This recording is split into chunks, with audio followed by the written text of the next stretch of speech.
Ladies and gentlemen, if we can kindly take seats for those who have said hello to the family already. Shh. If we can kindly take seats, we're going to begin in just a few moments. Thank you.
Ladies and gentlemen, as we begin our services, if we can please kindly turn off all cell phones or electronic devices, or please place them on silent. Thank you.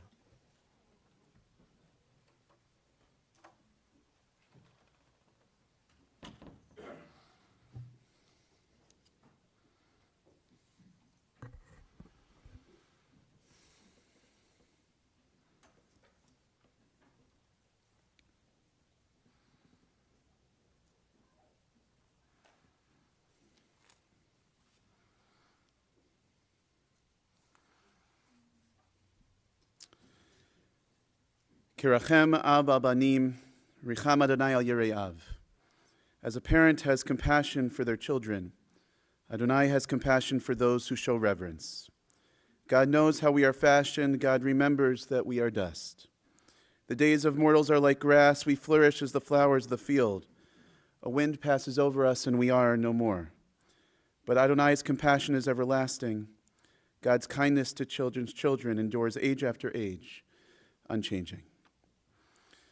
Friends, we're gathered here this morning to honor, to pay homage to the life of David Cohen, Zichrono Livracha, blessed memory, and also to provide comfort and support to his truly incredible family. As I look around our chapel this morning, I'm struck by just how many people are here, not only to honor and to celebrate David's life, to honor his memory and his legacy, but also to provide that comfort and support. So as we begin with in the traditional method in a Jewish funeral with words of psalms, I'll ask that you summon that sense of love and support as we fill the space with those values and direct them towards David's family. Begin with Psalm 121.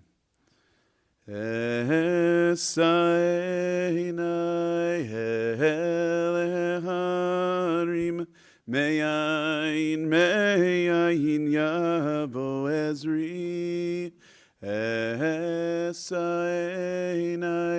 eleharim me'ayin yavo ezri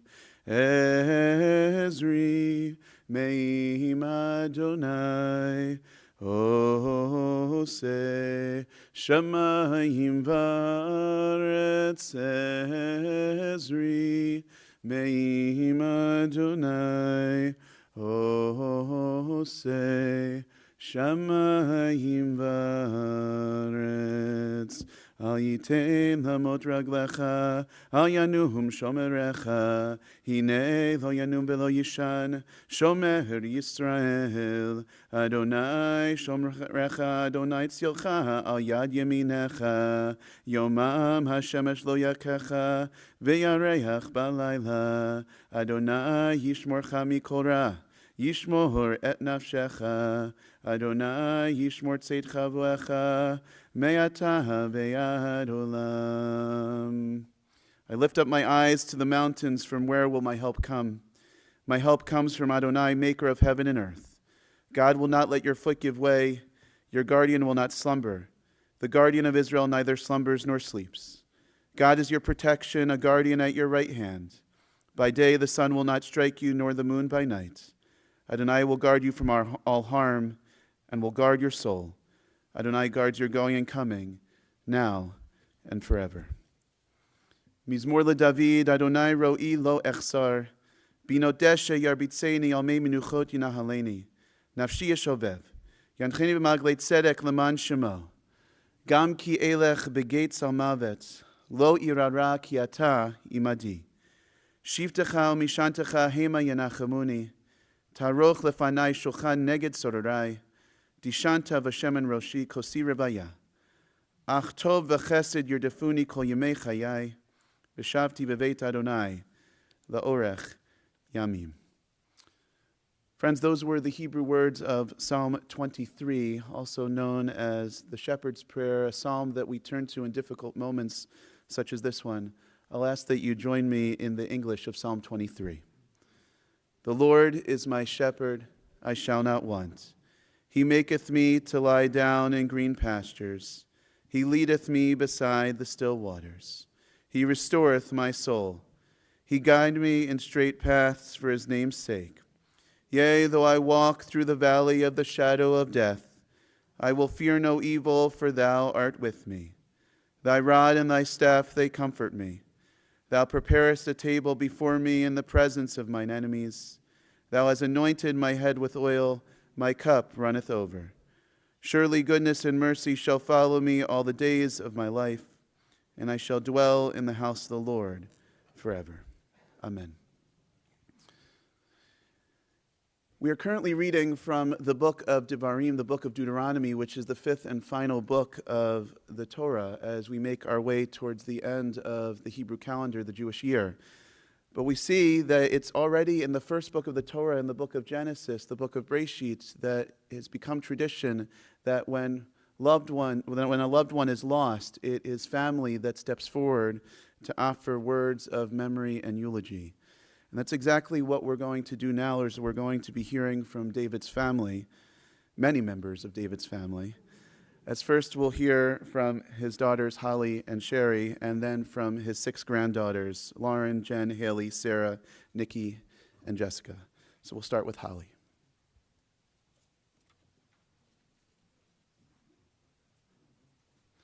And Jerry.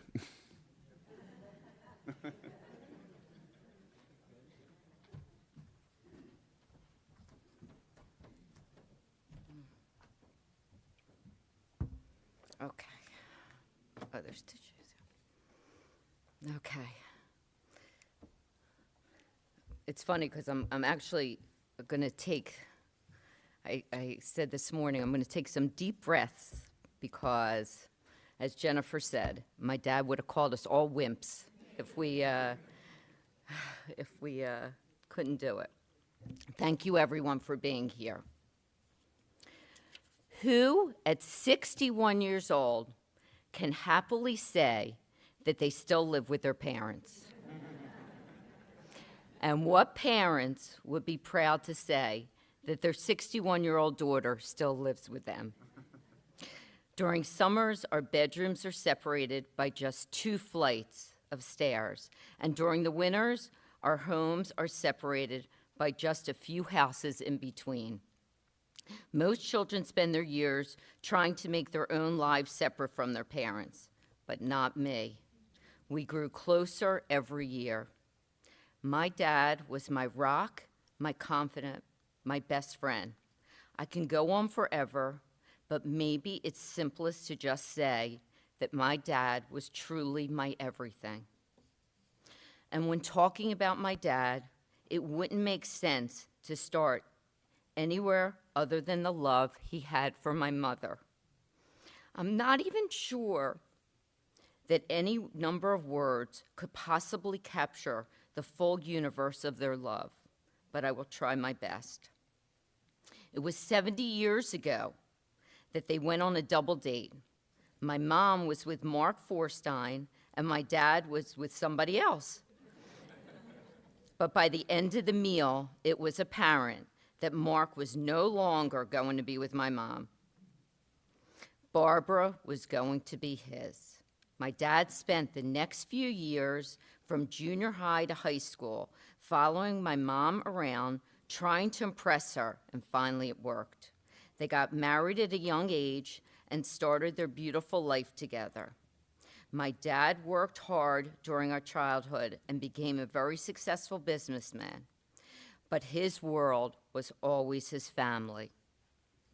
Together, they loved dinners out with friends, dancing, going to sporting events, movies, and believe it or not, he used to get on an airplane and travel all over the world with my mom and enjoy many different places and adventures.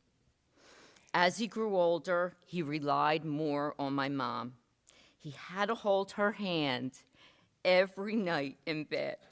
He had to be by her side at all times, to the point that he developed one of his signature and most used catchphrases, "Where's Barbara?" or "Where's your mother?" or "Where's your grandmother?" It didn't matter who was near my dad at the time. They had to be able to answer that question because it was guaranteed to be asked. And at the very end of his life, his Barbara was right by his side, holding his hands and never letting go. My dad and I had an unbreakable father-daughter bond. No matter where I was or what was happening in my life, anywhere, anytime, my dad was the first to know. He was my first call when I landed, when something good happened, when something bad happened. He was my person, whether he was physically by my side, cheering me on, or giving much-needed advice, which was not always easy to hear sometimes, but I trusted him with everything. Dad, you had a soft heart when it came to me. When I was 10 years old, my parents sent me to Camp Rita for the summer. And from the moment I arrived, I cried out from being homesick. I didn't miss home. I didn't miss my friends. I missed my dad. Then one morning, at a complete surprise, I see my dad standing at the camp. He came to take me home. It turns out, as much as I missed him, he missed me even more. I remember when he drove me to Penn State for my first year of college. Remember, Mom? When he drove me to my mom later told me that she had to take over the drive. My dad couldn't stop crying the entire way home. I loved him, and he knew it. He made it clear how much he loved me in return. Family. As I mentioned before, family was everything to my dad. My mom, Sherry, and I, along with his 6 granddaughters, were his entire world. My dad was the king of the family, and we all knew it. He was waited on hand and foot. All he had to do was raise his hand like this to signal a drink, and within minutes, a cold drink was in his hand. He was kind, he was generous, warm, and loving, but also very sarcastic, and boy, did he have his opinions.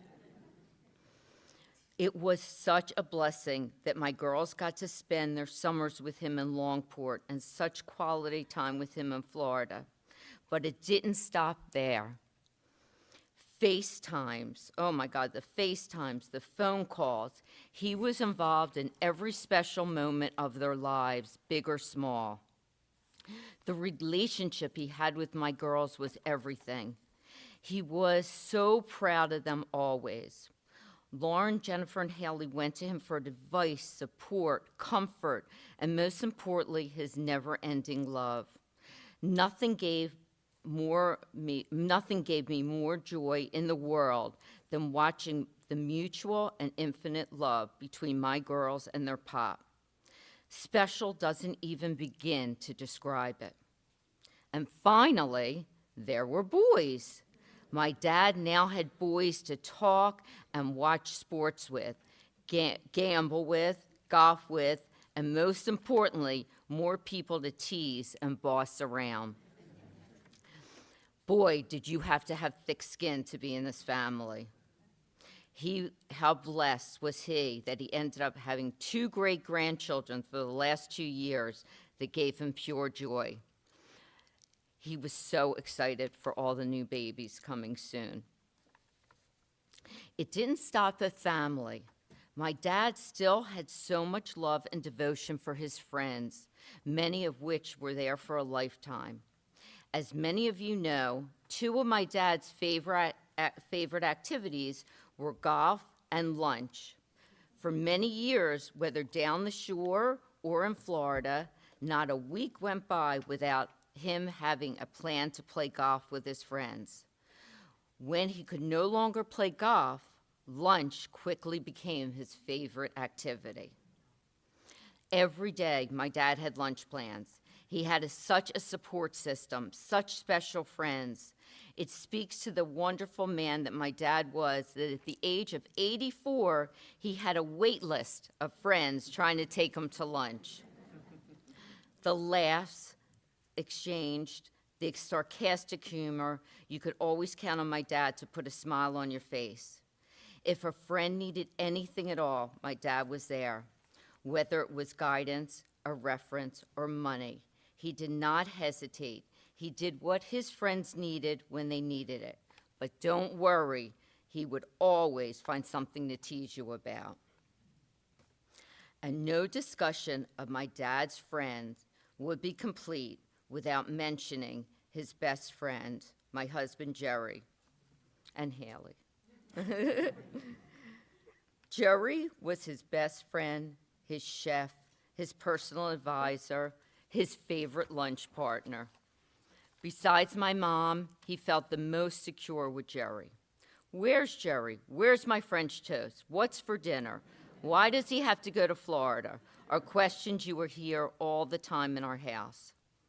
After lunch, Pop would come home and report on what they ate, how Jerry flirted with every waitress, and how he did not understand a word Jerry was saying, and that he was always talking Hebrew.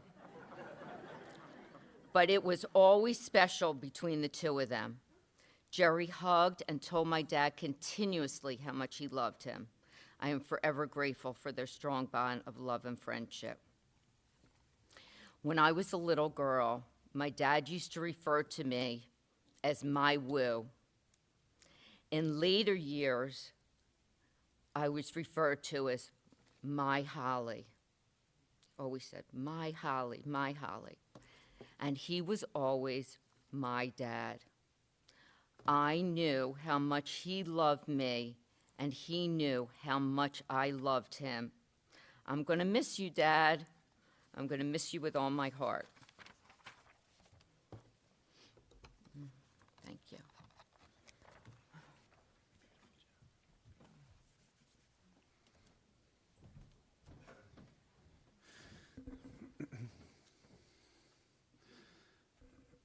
Thank you, Holly. I have to share as an anecdote that after the family told me yesterday about the hand motions, I went home and tried it. My wife and kids looked at me and said, not going to happen. Sherry and Michael.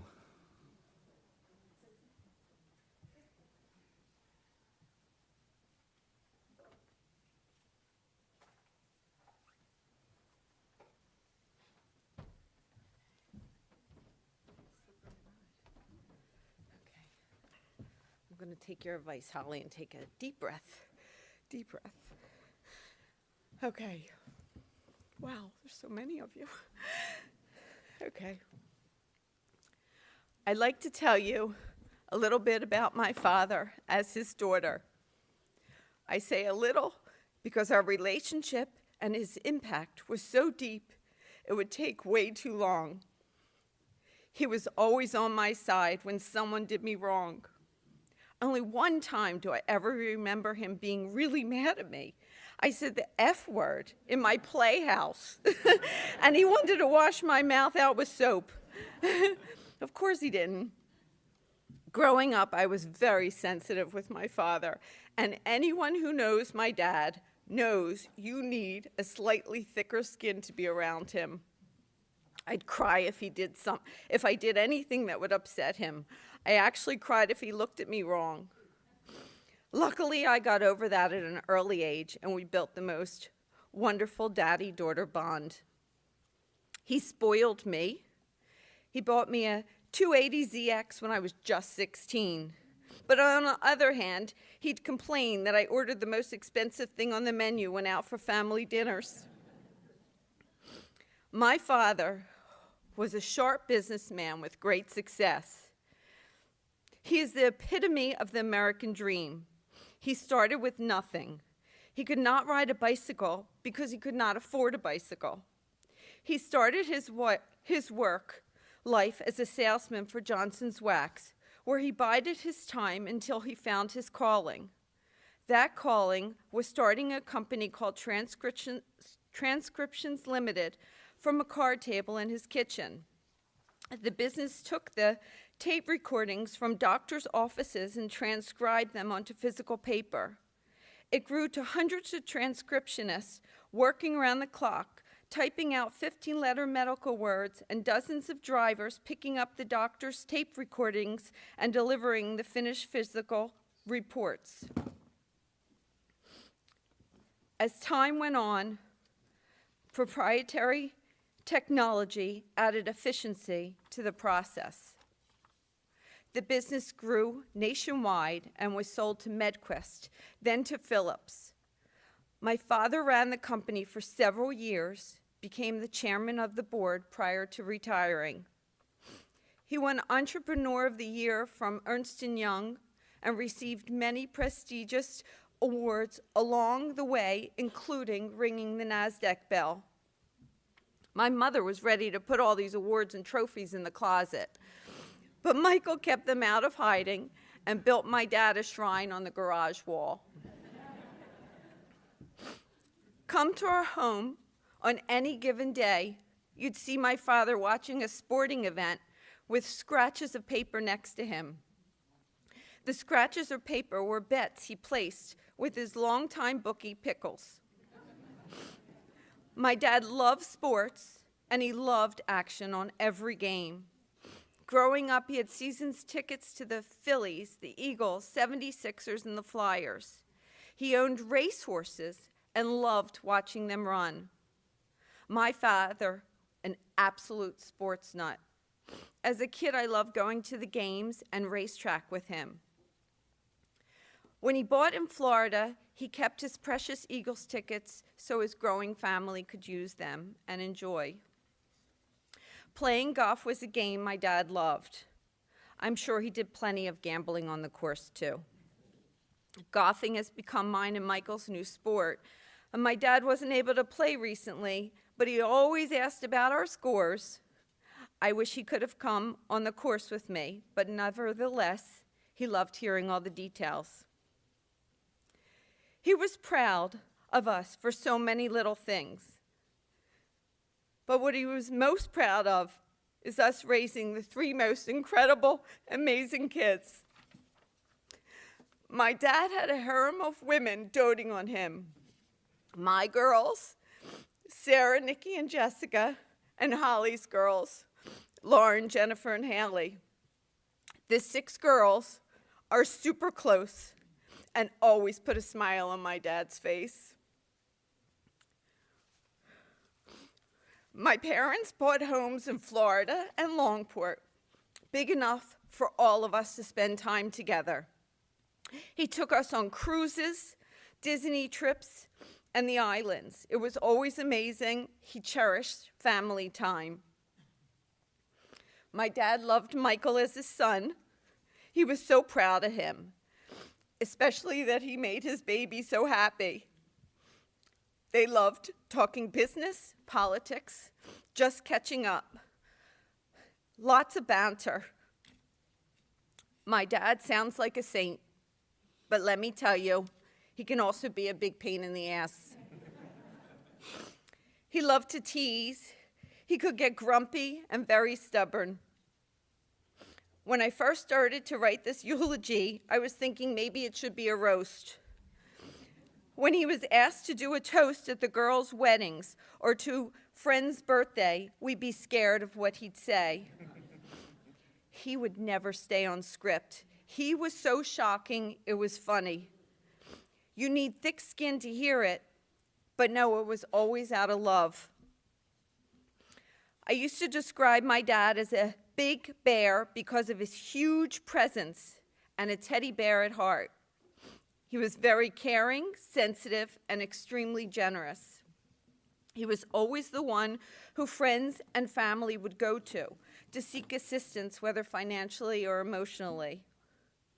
My dad has created a beautiful legacy of strong, bright, loving, and a successful family. Holly and I watched the love my parents have and their hard work for success, their generosity, and deep friendships. We learned from the best.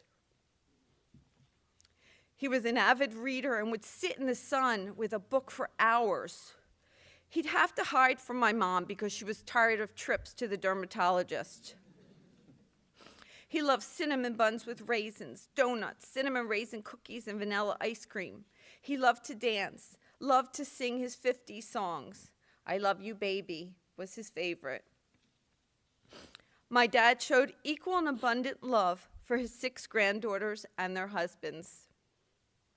They all got their fair share of teasing. You were blessed with Pop as a grandfather. You guys gave him so much happiness, which was only magnified by Brody and Aiden. The boys and all the new babies will know their grandfather because we will pass on the memories of what a wonderful, special, loving, successful great-grandfather they had. The love of his life was my mom. They were high school sweethearts. She was the beautiful cheerleader, and my dad was so handsome with his black hair and pompadour. My dad was always larger than life, king of the household, and my mom was his queen. She was his everything. Married close to 64 years, but together 70 years. There aren't many love affairs, like never, as loving and deep as theirs.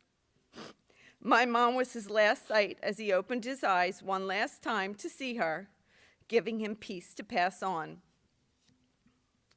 My dad may not be here anymore, but the love will always remain.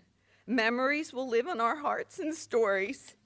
Dad, your family legacy will continue to make you proud, as we're so proud of you.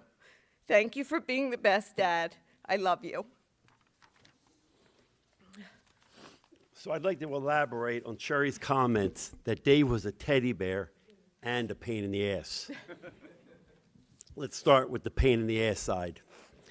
When I first met Dave, it was the back of his house. He was sitting on a lounge chair, and Sherry introduced me. He nodded and proceeded to grill me with questions. What do you mean you work out of your parents' basement? What do you sell? Who do you sell to? Where do you get the product? Eyeglass repair kits. Do you even make a living? And every one of those comments was with a grunt.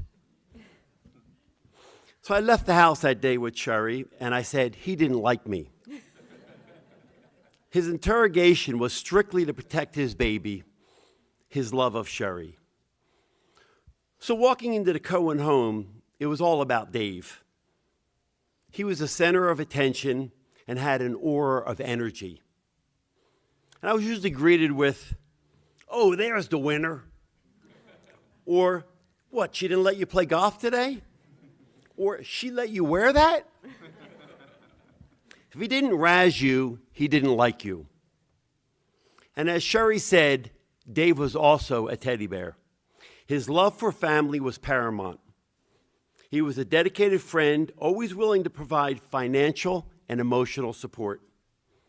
And being the smart businessman he was, his advice was sought after. He was always willing to help.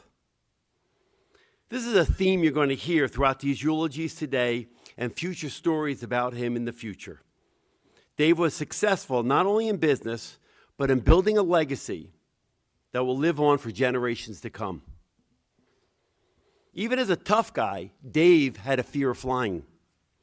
He drove to Florida every year, and his flight tomorrow will be his most stress-free and peaceful flight ever. We will miss you. Love you.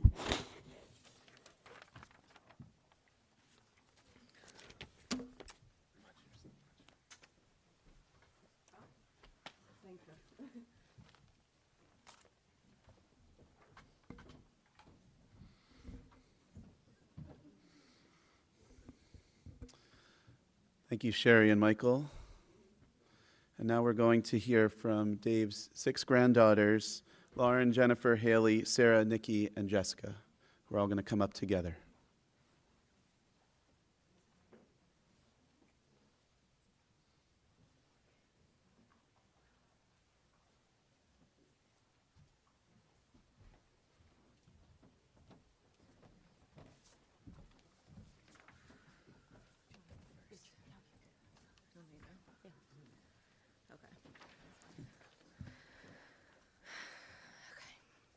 I never thought this day would come. Never, ever. I know that sounds naive, as that's the natural progression of life, but if you knew my Pop, you knew that he was larger than life. To me, Pop was and will always be my everything. I'm so immensely grateful for the 33 incredible years that I spent with him. I wouldn't be the person that I am today without him. Not only was he the leader of our family, but he left an incredible mark on everyone he met. To those that didn't know him, he may have seemed a little rough around the edges, but if you really knew him, you knew he was a big softie with a gigantic heart. The more he teased you, the more he loved you and cared about you. If Pop ever made fun of your outfit, your looks, your age, your golf game, or especially your inability to pick winners on football Sundays, he must have cared tremendously about you. He was the most loving and compassionate person you could ever know. He was the most hardworking, dedicated family man with a legacy that is tough to put into words. Pop was always by my side through all the ups and downs of life, holding my hand through all of life's big decisions. He never ever missed an event and was extremely present in my life, maybe even a little too much. How many people video chat their grandparents at least once a day? And I seriously couldn't feel luckier. For 2 years, my son Aiden was able to spend such amazing time with such an amazing person. I'm so grateful that he was able to experience Pop's love, and I know Aiden will carry this love with him forever. Aiden isn't able to say his P sound yet, and instead replaces his P's with C's sound. So let me just say from Aiden, we love you, cock, and we will always love you, cock. Not only was my relationship with my Pop a bond that was unbreakable, he also developed a very special relationship with my husband, Alex. To be able to see their relationship form and blossom meant everything to me. I loved how much they loved each other. Although he may have given Alex too many compliments for my liking, there were also just as many crafty insults and teases to my wimpy husband, as Pop would say. I will miss the mornings where Pop would come downstairs and scream, "There's the porker," to me when I'm pregnant. Or calling Aiden his pretty boy. He certainly wanted to make sure that Aiden wasn't a wimp like his father. While I could go on and on about Pop's love for all of us and for all of you, there's no love like he had for my grandma. I can only hope to have a love half as strong as their bond. He was happy just looking at her. She was his world. Grandma, you're the strongest woman I know, and your love will live on through your family. Pop was as stubborn as he was loving. Trust me, I know that more than anyone. I was his number one nagger alongside the MOL, mean old lady, my grandma. I would tell him to get out of the sun. I would tell him to get up and exercise. I would tell him to eat healthier, but he never listened to me. He would just tell me that I was annoying and to leave him alone. His constant phrases were, "You're just like your grandmother. Would you just stop?" And my constant phrases to him was, "You're such a pain in the ass, but I love you." Pop, I could stand here and talk about you all day. I'll miss holding your hand and staring at you while you watch your football games. I'll miss your hugs and kisses. I'll miss your advice and life lessons. I'll miss your stories, and I'll even miss your constant complaining and teasing. These are the things that make you you, and I'm so incredibly lucky to call you my Pop. Being your granddaughter has been the greatest honor that I could have ever asked for. I know you'll be with me forever, and I'll be thinking about you and your unconditional love for me forever. I love you, my Popsy.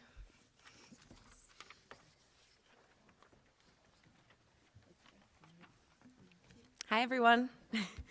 I am Sarah, the oldest of Sherry and Michael, and Pop's second oldest granddaughter. For those of you that have ever been to a Dion or Cohen wedding, you have definitely heard one of Pop's speeches. If you haven't, you've already heard about them. More of a toast, it's more of a roast rather than a toast to the happy couple and anyone else in his line of sight. So I think if he was here today, he'd be intently listening for the moment to comment, "That's all you've got?" Or, as he said to my bridesmaids at my wedding, "These girls didn't even try."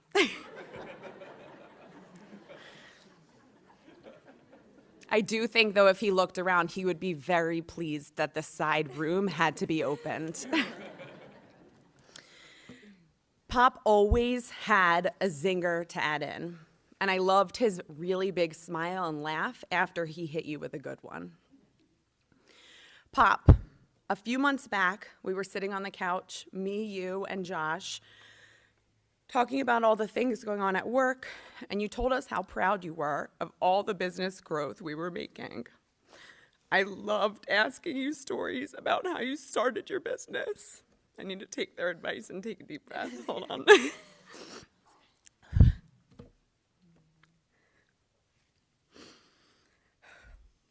Okay.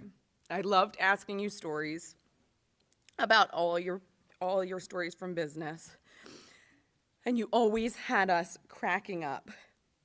You had us on the edge of our seats laughing, especially when you added in, Sarah, I'm so proud of you. You're doing really great. I mean it. Not like your father. I learned a lot of fun facts about Pop that day. Did you all know that when Pop was 15, he was the water boy for the Philadelphia Warriors, where he made $5 a game? Or that he was once a cashier at a grocery store making $7 an hour? Or my favorite was that he packed letters at the post office during Christmas time. I think we can all agree he's come a long way since then. After so many years surrounded by all of us girls, he finally had his grandsons. I loved seeing him light up when my son Brody would say, "Hi, Pop." Most 2-year-olds like to watch Paw Patrol, Spider-Man, or Elmo, but my son requests golf and Maxie from the 76ers. He really takes after his sports-loving Pop. Pop, I'm so proud to be your granddaughter and to set out on my own entrepreneurial journey, just like you did, and to have a role model like you. I will definitely miss your business advice and support along the way. I love you.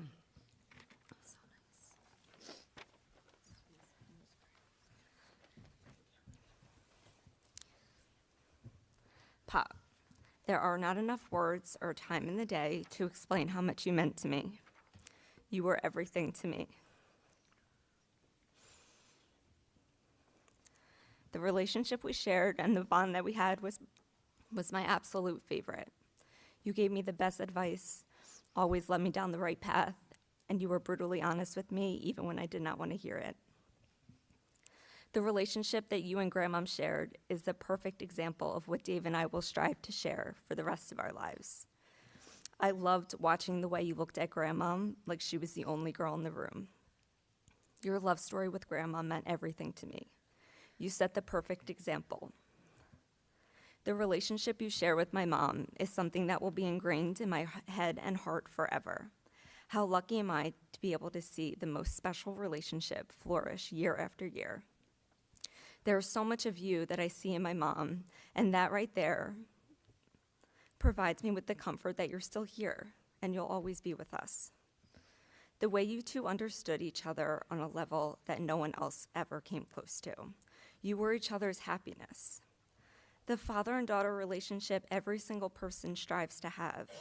You again set the perfect example. The relationship you shared with my husband Dave is one that I will always hold near and dear to my heart. There is no one he enjoyed having conversations with more than Pop. I am grateful for the strong bond the two of you shared. Dave looked up to you as if you were his own, and that's exactly what you were. All Pop wanted was for his girls to be happy. He put his family over everything and taught me every life lesson I know. He was the first person I would go to with any news, good or bad. The person I was most excited to see every time I walked through the doors to our shore house and Florida house. His hugs were my absolute favorite. They were home to me. I will miss you calling me the good one or the pretty one every time I saw you with that big smile on your face. I will miss getting advice from you, big or small. I will miss running to you with excitement when I had good news to share.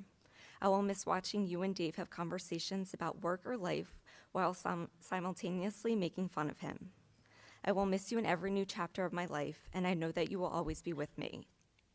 I will miss your signature laugh, and I will miss every little thing about you. You were a rock to me.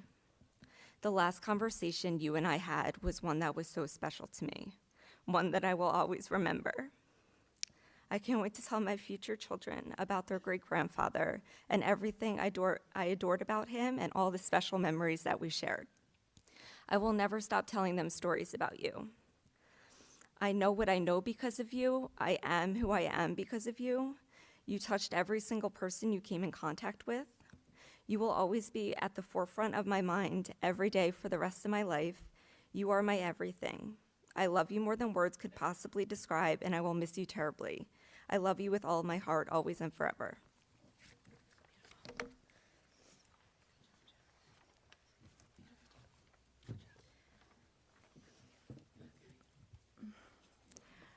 Pop was the most special man, always quick with a sarcastic joke or a hug and a kiss. While his demeanor was tough, Pop was the most generous, loving, and caring man that I've ever known. To say that I am lucky to be his granddaughter would be an understatement. He was there for it all. From my soccer games when I was just 5 years old, where he loved cheering me on as I picked grass and twirled my hair rather than ran for the ball, to my wedding just a few months ago when he gave an outrageous speech that all of my friends still talk about. He passed along his love of reading to me as I used to watch him read book after book on the back patio in the sun, took me to my first Eagles game, bought me a pink Eagles hat, and even brought me over to watch the cheerleaders since I was more interested in that than the actual game. As a sarcastic man he was, he loved to rank the six of us, and I am very proud to say that I was always ranked as number one. But that's probably just because I rarely teased back at him. In reality, he loved his six granddaughters immensely and equally, and we all always knew it. Family was the most important to him, and he provided us with the best. Summers down the shore and winters in Florida with my sisters and cousins. I couldn't ask for anything more. One specific memory that will always stand out happened when I was young, maybe 5 years old. It was during one of our weekly trips to the Ocean City Boardwalk for Mac and Minko's Pizza and rides. As the night was ending, my sister Sarah and I ran off the boardwalk to our car, not knowing that everyone kept walking. We were lost and alone, and it was one of the scariest moments of my life. As we were standing there at the bottom of the boardwalk ramp with my throat hurting from crying so hard, I looked up and there was Pop. He was the only one who thought to come back to the car for us, and no matter how many years go by, I will always picture his face in that moment. I feel so lucky to be part of this big growing family that Pop and Grandmom created. We are so beyond blessed. Pop, I will love you forever. Thank you for being the greatest person and the greatest grandpa.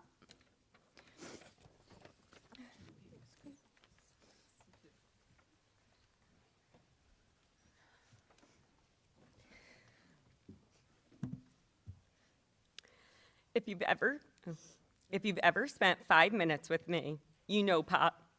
Maybe because you met him in person, but probably because you met him on FaceTime. My Popsy, my best friend, my everything. My first FaceTime every morning, my last FaceTime every night, and a million calls in between. He would always pick up the phone. It's you again? Or, oh God, Barb, it's her. But he was always so excited and would say, there's my Haley, my Haley. I even called on my walk home from work, and sometimes even from work. Each and every time, he asked me, are you the CEO yet? I'd even FaceTime from the shower, obviously from the neck up. Home or out with friends, he'd always answer. Naturally, he'd show everyone and say, oh God, she's calling me again from the shower. And of course, what better way to end my day than a late night call with Pop? We both stayed up way too late, but I couldn't go to sleep without saying goodnight to Pop. We had the best conversations. We could talk for hours, and we did. He was my world. The first person I told any good or bad news to.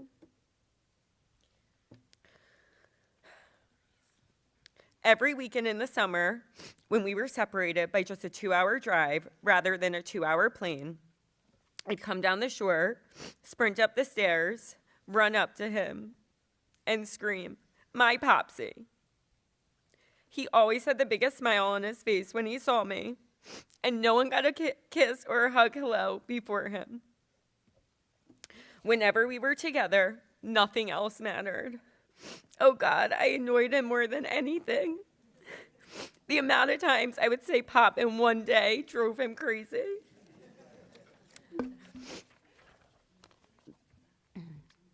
He hated that I lived in New York. He wanted me as close to him as possible.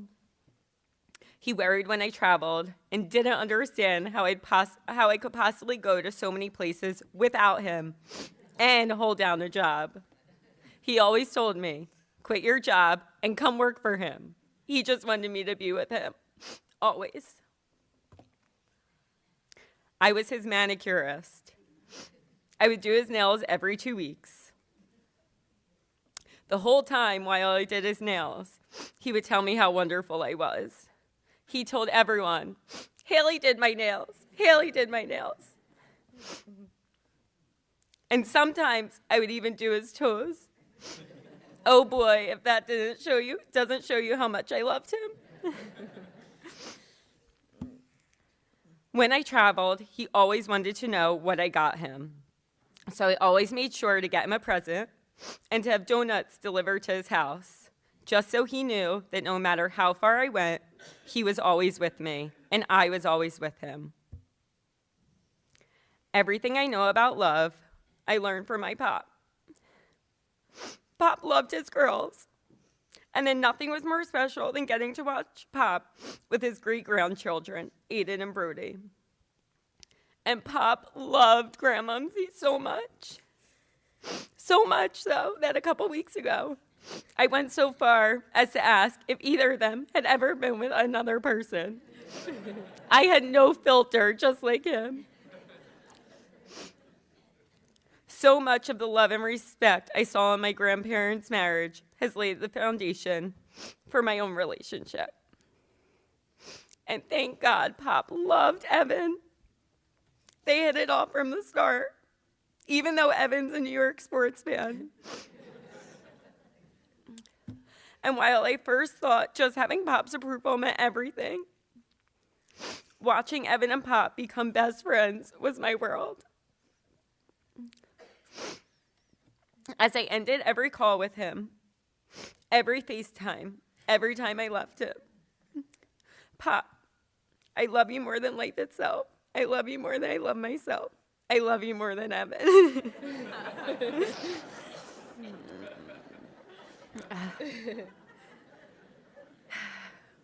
There's not too many 20-something-year-old girls who could call their 80-something-year-old grandfather their closest friend. You may think it's strange, but nothing has ever made more sense than me and Pop. I cannot put into words what you meant to me. I will miss you and love you every second of every hour of every day. Pop, I even knew I wanted him to be my maid of honor one day. I love you forever.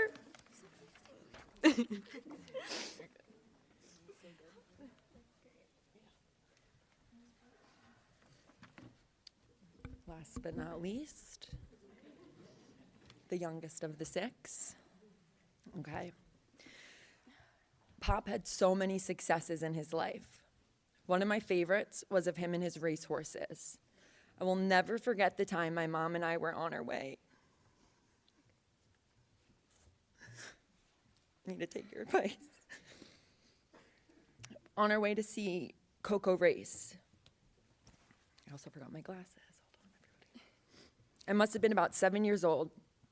We were on time until we got stuck in the middle of the Ben Franklin Bridge behind a multi-lane car fire. We waited quite impatiently, and unfortunately, we did miss the race, but we got there just in time to go into the winner's circle with Pop and Coco. I was slightly disappointed when I discovered that it wasn't actually Pop who rode on the horses during the race, but I was so proud of my grandpa. Pop had such a witty sense of humor. I will miss the banter with him most. Truth is, he only roasted the ones he loved.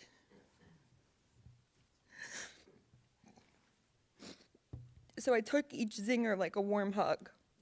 But have no fear, I never hesitated to dish it back to him. I can't read, I'm sorry. Hold on. You can't read like that.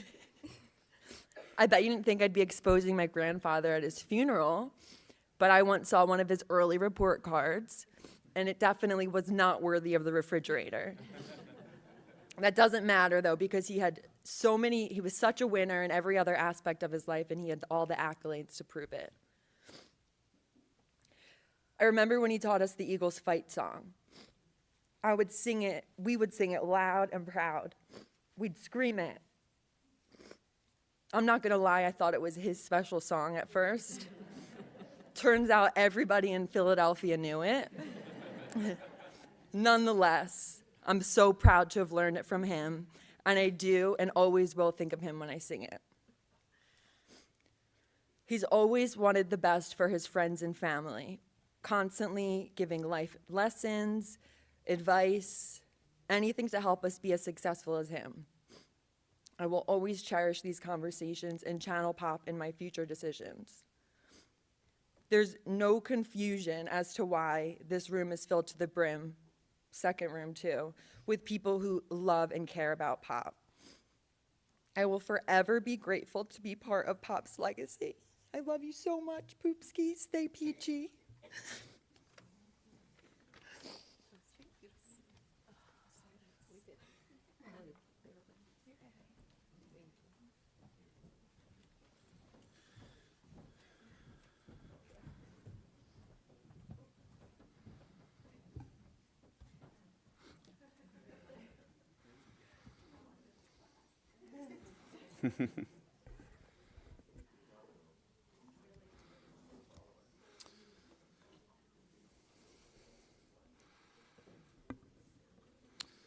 Thank you to Lauren and to Jennifer and to Haley, Sarah, Nikki, and Jessica. I have no idea how to follow that. I have pages and pages of notes from my conversation with the family yesterday.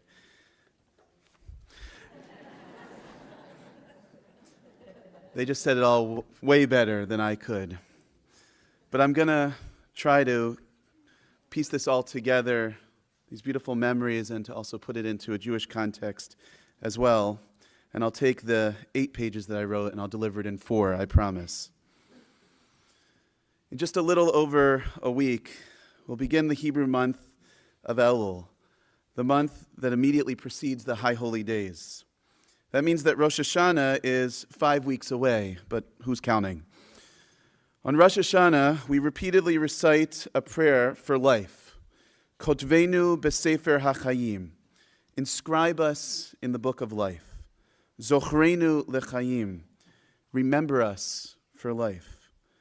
But one of the great truths embedded in our repeated prayers for life on the High Holy Days is contained in that Hebrew word itself, Chayim, life. It's a plural form. In fact, there's no singular noun for life in the Hebrew language. It's always in the plural, as if to say that for life to be full and most meaningful, it must be lived in relationship with others. Surely, David Cohen understood this lesson and lived his life this way. To Dave's family, namely to his wife Barbara, to his daughters Holly and Sherry and sons-in-law Jerry and Michael, to his granddaughters Jennifer, Lauren, Haley, Sarah, Nikki, Jessica, and his grandsons-in-law Alex, Dave, Evan, Josh, and Zach, and finally to his 2 adorable great-grandsons Aiden and Brody. I offer you my condolences and sympathy on the loss of your beloved husband, father, grandfather, and great-grandfather. To you, he was Dave, Coco, Dad, and Pop, and whatever else you occasionally called him under your breath. A loving husband, a devoted father and grandfather, and a truly loyal friend. Dave was born on June 25th, 1940 in West Philadelphia to Ben and Ann Cohen. He had a brother, Harold, who tragically died all too young at the age of 27. The family did not have great means. Ben and Ann worked nonstop, yet even still were not even able to buy a bicycle for their boys.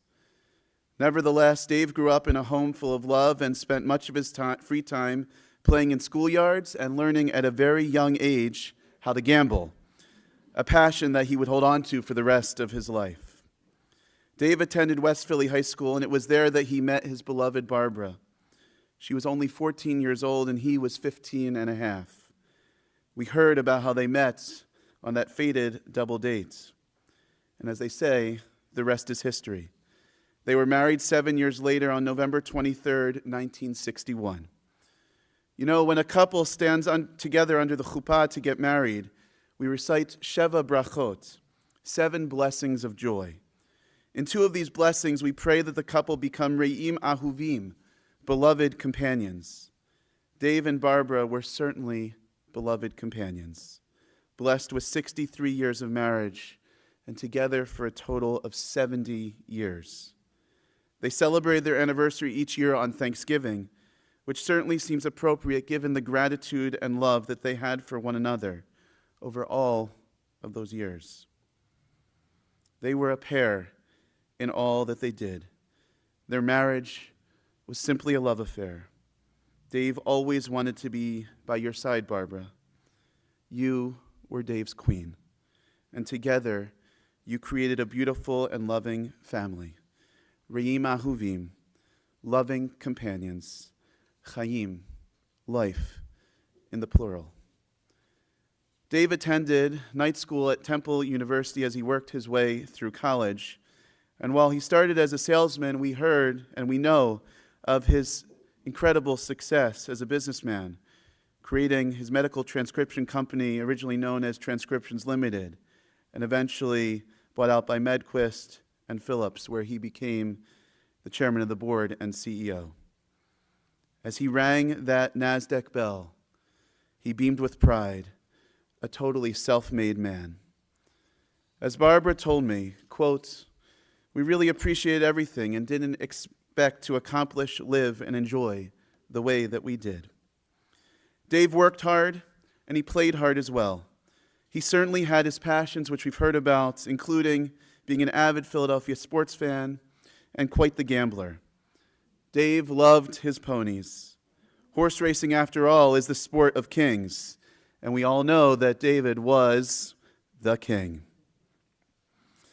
And we also heard about his tremendous love for friends in his life and all the time he spent with them. But it wasn't just fun. Dave helped a lot of people get out of tough situations. He was a tzaddik who gave a tremendous amount of tzedakah, charity, and he always did so without any expectation of getting anything in return. As his grandson Dave told me, you had to hear about his generosity from others. Yes, David was devoted to his work and he enjoyed his hobbies, but his greatest love of all, as I think is perfectly clear to all of us here, was his beloved family. Family was always number one. Holly and Sherry described their father as their rock, their safe space, their world, and their everything. Holly and Sherry, I hope that you know how much your dad loved you and was proud of you each and every day. And Dave also loved his son-in-laws, Michael and Holly's first husband, Alan, and especially Jerry, his housemate, Jerry, and his best friend. Holly talked about the love that the two of them shared, the fact that Jerry doted on David. Jerry added in our conversation yesterday that he was actually Dave's underpaid servant. For 20 plus years, he asked for a raise, but was denied every time. However, he got paid every day in love and friendship. Chaim. A life becomes truly good when a person lives life in the plural. And that's exactly what Dave did, not only for Barbara, for his children, but for his grandchildren, his incredible grandchildren as well. He loved his granddaughters, he loved his girls, and they each expressed to me as well their gratitude that Pop became so close to their significant others. In a family with a lot of females, Pop finally got his boys and the new dynamic that came with their presence. Pop got grandsons, and they got a grandfather to love and cherish. As grandson Dave told me yesterday, when I asked Pop for his permission to marry into the family, I made clear to him that everything that I know about being a wonderful husband, father, and grandfather came from watching him. Dave, you are either an incredible suck-up or you really loved him. I'm going to go with the latter, especially knowing the love and admiration that's found at the center of the Cohen family. To all of David's grandchildren, I hope you know how much your pop absolutely adored you and how much you blessed his life. Chaim, that's life in the plural. David Cohen was one of a kind. He was bright, aggressive, and sarcastic. He had absolutely zero filter and certainly was unafraid to share his opinions. As we've heard, if he didn't pick on you, that meant he didn't like you. And at the same time, he was funny, kind-hearted, and truly an ish tov, a good man. He leaves behind a tremendous legacy. A legacy of simple hand motions, a legacy of fierce devotion and dedication to family, a legacy of success, goodness, and happiness, a legacy of being the king, a legacy of love. And it's Dave's legacy that I'd like to conclude with this morning. At the end of the day, for Dave, everything was about family and being together. More than anything, he wanted the family to be healthy, happy, safe, and together. And that is what they were and will continue to be, together. In my work, I have the privilege of getting to know many incredible families, but few as loving, cohesive, and hand-in-hand, heart-in-heart as the Cohen family. To Dave's beloved family, you are his legacy. The love that you showered him with during his 84 years of life is the same love that I hope will sustain you in the days, weeks, months, and years ahead. Is the love of a daily ranking in which there are no named winners, yet everyone is a winner. Is the love of a man who passed away peacefully in his wife's arms. It's the love of life lived in the plural. Tehi nishmato tzurah chachayim. May David Cohen's soul be bound up in the bond of eternal life. May his memory and legacy always be for a blessing. Please rise for memorial prayer.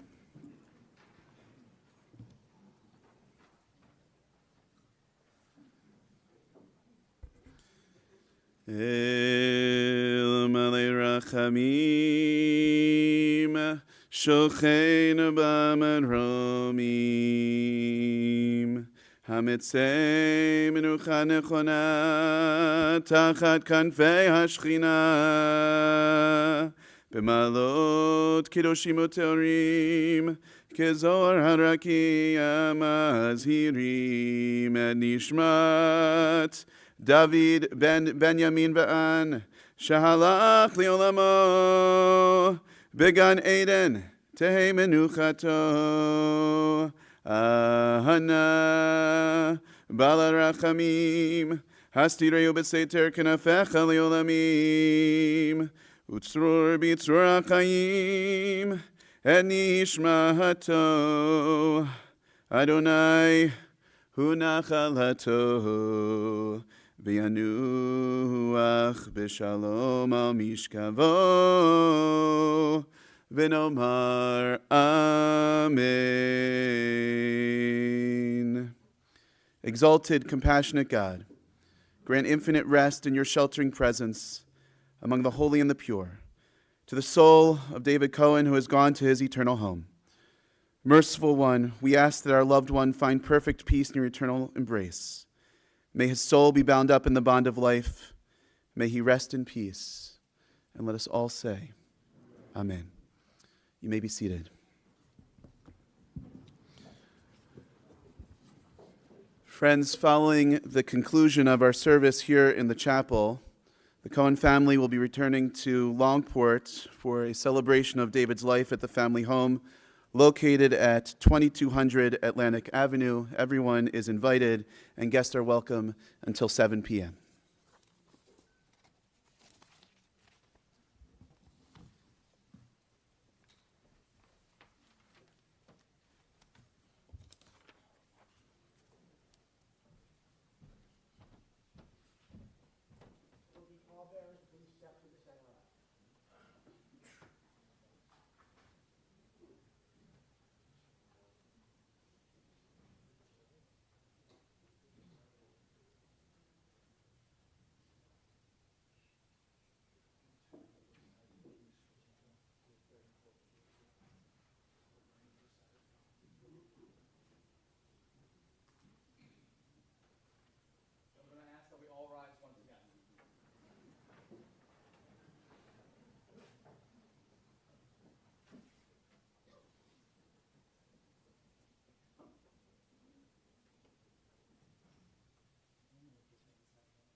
כל זמן בית להפוך חפץ תחת השמיים, עת ללדת בית למות, עת לטעת בית לעקור נטועה, עת להרוג בית לרפוא, עת לפרוץ ועת לבנות.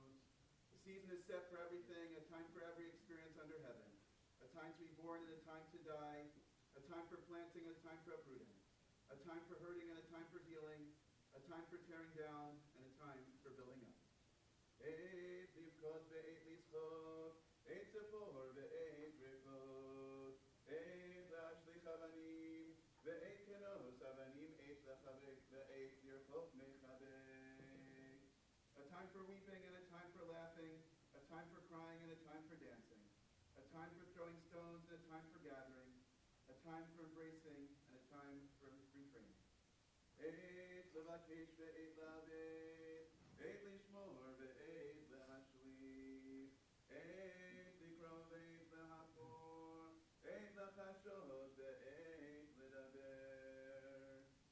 A time for seeking and a time for losing, a time for keeping and a time for letting go, a time for ripping and a time for sewing, a time for speaking and a time for silence.